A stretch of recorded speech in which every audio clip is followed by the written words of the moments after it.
గణపతి స్వామి గురు చరణం భజే అస్మద్గురు సమారంభ కృష్ణ సాధిపమధ్యమా శ్రీ మహావిష్ణు పర్యంతం వందే గురు పరంపరం వందే గురు పరంపరం. ఇవాళ ఈ కళింగపట్నం గ్రామంలో మరి మహాసభ అనేటటువంటి జరుపుకుంటున్నాము. ఈ సభకి సర్వాధ్యక్ష స్థానంలో ఉండేటటువంటి నిజానందపురి సత్యం స్వామికి, అలాగే అధ్యక్ష స్థానంలో ఉండేటటువంటి పరమానంద బైబిల్ జంగల్ నాయకుడికి, అలాగే గురుమూర్తి నాయక్ గారికి, సభా వేదిక అలంకరించినటువంటి పెద్దలందరికీ, నా సభలంకరించినటువంటి మీ అందరికీ కూడా హృదయపూర్వక నమస్కారాలు తెలుపుకుంటూ, పెద్దలు మనకి అనేకమైనటువంటి ధర్మాలు మనకి చెప్పారు. అయితే ఇక్కడ మనకు మొట్టమొదటిగా సర్వాధ్యక్ష ఏమన్నారంటే, దైవాన్ని తెలుసుకోవాలంటే మనం ఎన్ని తిరిగినా కూడా దైవం అనేటటువంటిది మనకు తెలియబడదు. ముందు నీవెవరో నువ్వు తెలుసుకోవాలని మనకు ఒక సందేశాన్ని ఇచ్చారు. మరి అధ్యక్షుడు కూడా చాలా చక్కగా బాగా చేశారు.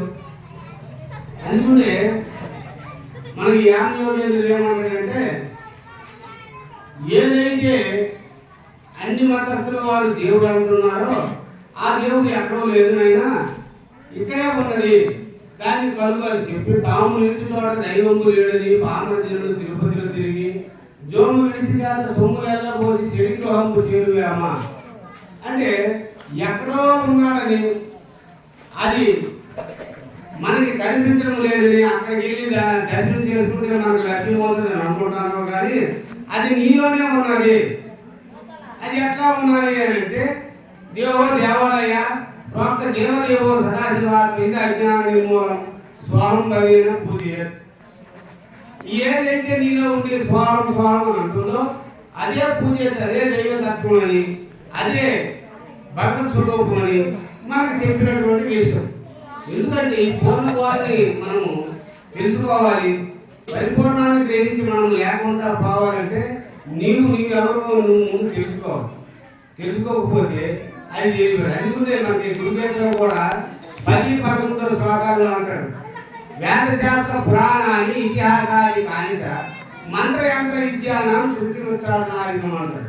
శైవసక్క ఘమాదేవి హరిచ బహుమత అప్రవంత సమస్తానం జీవానం శాంతి శాంతిశాంతి.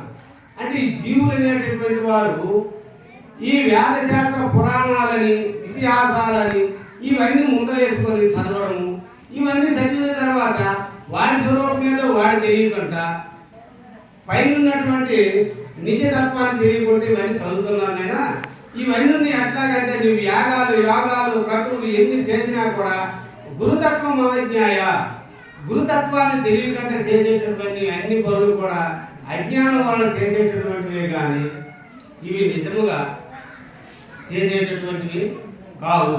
ఎప్పుడైతే గురుతత్వం తెలిసినప్పుడు ఇట్లాంటి పనులు మనం చేయం.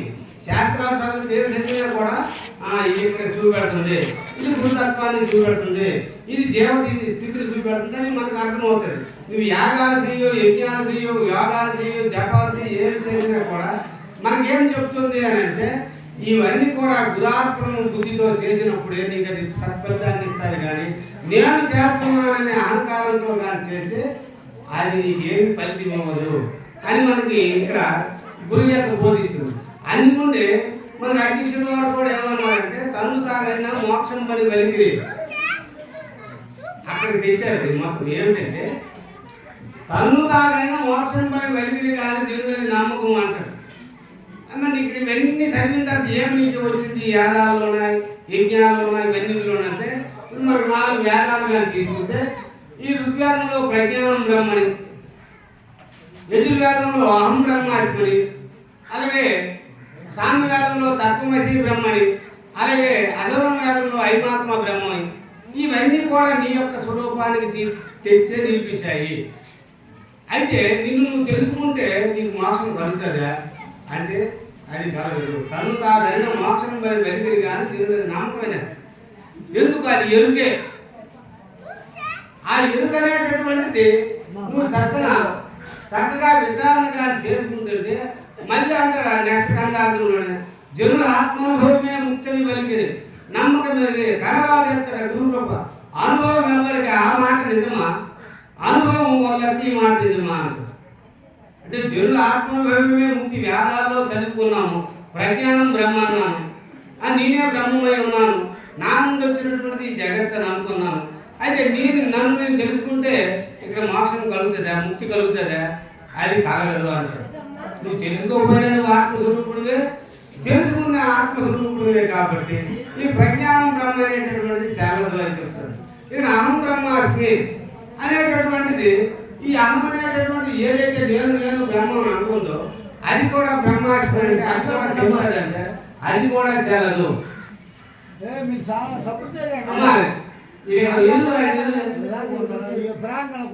అలాగే తత్వత్వము అసి అంటే ఏదైతే తత్వమసి అనే బ్రహ్మము ఈ తుంపరం అనేటటువంటి జీవుని తత్పదంలో కలిపినప్పుడు అసిపదం అనేటటువంటి అవుతుంది.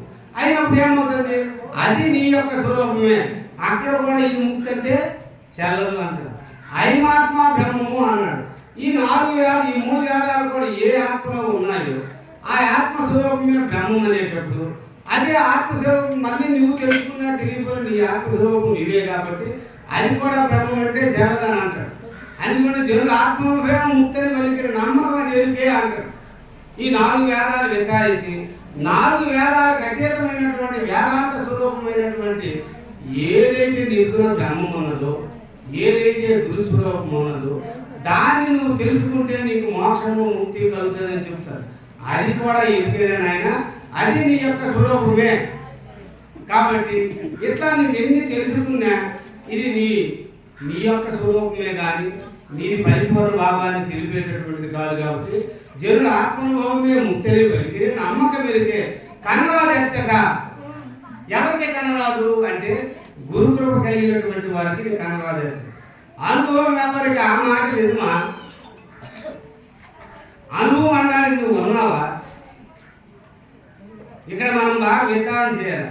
అనుభవము ఎవరికి ఆ మాట నిజమంటే అనుభవం నీవు ఉన్నదే, నువ్వు ఉంటే కదా నీకు అనుభవము. నేను లేనటువంటి వాడికి అనుభవం ఎక్కడ ఉన్నది? అనుభవం వల్లకి ఈ మాట నిజమంటే అనుభవం వల్లకి ఈ మాట నిజము. ఎందుకంటే అనుభవం అనేటటువంటిది లేదు. పరిపూర్ణ భావాన్ని ఎప్పుడైతే తెలుసుకున్నామో తెలుసుకునేటప్పుడు ఈ ఎరుగనేటటువంటిది లేకుండా పోతుంది.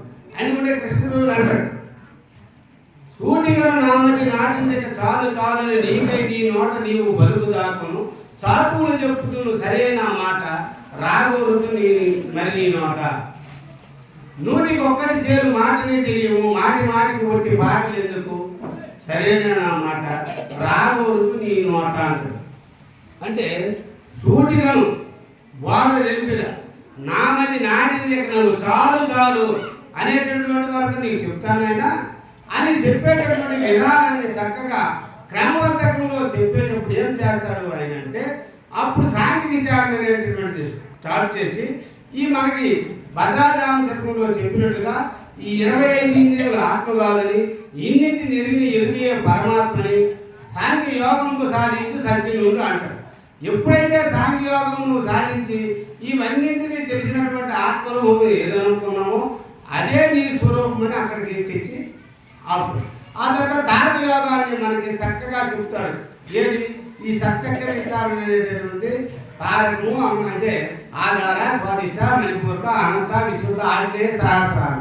ఆ సహస్రాలంలో ఉండేటటువంటిదే నీ యొక్క స్వరూపము, అదే గురు స్వరూపము అని మన తారకంలో కూడా నీ స్వరూపాన్ని తెలియజేస్తాడు. అంటే అన్నింటినీ దాటించుకుంటూ వస్తూ నీ స్వరూపం దగ్గరికి తెచ్చి నువ్వు ఎన్ని తీర్థయాత్రలు చేయి ఎన్ని చేసినా కూడా నీకేం బాగా తెలియదైనా నువ్వు తిరగడమే తప్పించి అందులో నీకేం ఫలితం లేదని చెప్పి ఈ తారక యోగాన్ని చెప్పి సహస్రారంలో ఉండేటటువంటి నీ స్వరూపము అదే నిర్గుణ బ్రహ్మము అని మనకి తీసుకుని వచ్చి అక్కడ చెప్తాడు. ఆ తర్వాత అన్నస్థం అనేటటువంటి మనసు ఎక్కడైతే లయం అవుతుందో ఆ లయ స్థితి పొందినటువంటి ఏ బ్రహ్మం అయితే ఉన్నదో ఎందుకు అంటే మనకి తూర్యాతీతమైనటువంటి సహస్రాల ముందు ఆ తుర్యాతీత అవస్థ యందు ఏ ఇంద్రియములు కూడా పనిచేయి. ఎందుకంటే జాగ్రత్త స్వప్నంలోనే ఇంద్రియాలు అయిపోయి సుషుప్తి నుండి నీ ఏ ప్రత్యేగాత్మ అనుందో ఆ ప్రత్యేగాత్మ అనేటటువంటిది అక్కడ తుర్యాతీత స్థితికి వెళ్ళి అక్కడ లైవ్ అయిపోద్ది. కాబట్టి అది కూడా నేనున్నాననే స్థితి ఉండదు. కాబట్టి ఇక్కడ మనసు కానీ ఇంద్రియాలు కానీ ఏమీ పనిచేయబడి ఇది అమనస్క స్థితి అని చెప్పి ఆ తర్వాత మహావాక్యాలు అనేటటువంటి మనం ఇప్పుడు చెప్పుకున్నటువంటి చెప్పి ఆ తర్వాత వేదాంతం అనేటటువంటి నీ యొక్క స్వరూపమే బ్రహ్మము, అదే గురు స్వరూపము. ఆ గురు స్వరూపమే నీలో ఉండేటటువంటి దాన్ని తెలుసుకుంటే ఆలో ఉండేటటువంటిది పరిపూర్ణం అని చెప్పి మన కృష్ణుడు ఏమంటాడు అంటే శరణాగతులకు శిష్యుని కరుణామృత దృష్టి చేత కని మోదము 38 వాక్యములు పరమదయాలు భక్త వినుమనని సంశయమిక బాధింపదేనని. పరిపూర్ణం ఒకటి, లేని ఎరుకనేది ఒకటి, పరిపూర్ణ వెలుగులు ఎరిగి ఎరుగుని మాను అంటారు. ఇప్పుడు ఇంతవరకు మనం చెప్పుకున్నది కూడా ఎరుగు గురిండే చెప్పుకున్నాం. ఎందుకంటే ఏమనుకున్నాము, ఈ సాంఖ్యయోగం సాధించింది ఎరికే, తార్కయాన్ని యోగాన్ని సాధించింది ఎరికే, అన్నస్క యోగాన్ని సాధించింది ఎరికే, జీవం బ్రహ్మైక్య స్థితి సాధించింది ఎరికే, వేదాల్లో సూచింది ఎరికే, వేదాంతమైనటువంటి బయలుని సూచింది కూడా ఎరికే. కానీ ఇవన్నింటిని అతీతమైనటువంటి అప్పుడు ఏమంటాడు, పరిపూర్ణ మెరుగులు నెరిగి ఎరుకను మాను అంటాడు. అది ఇక్కడ పరిపూర్ణం అంటే ఏమిటి అనేటటువంటి విషయాన్ని కానీ మనం గ్రహించినట్లయితే అక్కడ దేహకారము కానిది, అహంభావము లేనిది, అఖిల జనుడు దాసోహం సోహం అనే మోహము చెందని బయలు మొదలు వదిరా ఎరిగిన ఎరుక తొలి వదిరా. పరిపూర్ణం ఎట్లాంటిదంటే దేహాకారము కాదు, మళ్ళా దేహాలు ఉండవు, అహంభావం లేనిది, నేను ఎంతటి వాడును నువ్వు అంతటి వాడును అనేటటువంటి ఈ భావం లేనటువంటిది. దాసోహం సోహం పైన నేను నీ దాసుడినన్నా ఏమందు, నువ్వు ఉన్నావన్నా ఏమందు, నువ్వు లేవన్నా ఏమందు, ఏమనక ఏకమై ఉన్నటువంటిది ఏ పరిపూర్ణమైనటువంటిదో అది పరిపూర్ణమైనది. అహంభావం వెళ్ళి అఖిల జనుడు దాసోహం సోహం పైన మోహము జంగతి వైరు మొదలు ఎలుగవదిరా ఎరిగిన ఎరుక తొడ కలుగవదిరా అంటారు. ఏదైతే ఇప్పుడు మనలో ఉండి మాట చెప్తుందో బాధ చెప్తుందో, ఏదైతే శ్రవణేంద్రులు మీ అందరూ వింటుండ్రో, ఏదైతే శృషేంద్రులతో గ్రహిస్తుందో, ఏదైతే సత్సురేంద్రులతో చూస్తుందో ఇదే ఎరుక. ఈ ఎరుక అనేటటువంటి మనకు అరుగువదిరా. వాహం కష్టం మరి కోతల కూర్చేటి దేహి దేవుని తెలుగున మొదలు ఎరుగువదిరా ఏమి ఎరుక తొలకు అరుగువదిరా. ఈ ఎరుక అనేటటువంటిది పరిపూర్ణమైనటువంటిది చక్కగా మనం పరిశీలన చేసిన తర్వాత మనకి అప్పసాల స్వామి అందరూ చెప్పారు, పెద్దలు అందరూ చెప్పారు. పరిపూర్ణమైనటువంటిది ఏ పలువురు లేనటువంటిది, అది ఎంత అంత అనరానిది, వింతలు చేయనిది, ఎన్ని విధములైనా చింతలు ఎదురుగని నీవై ఎంతని వినిపించుకుంటగా పరిపూర్ణాన్ని చెప్పడానికి బాధ ఏం లేదు.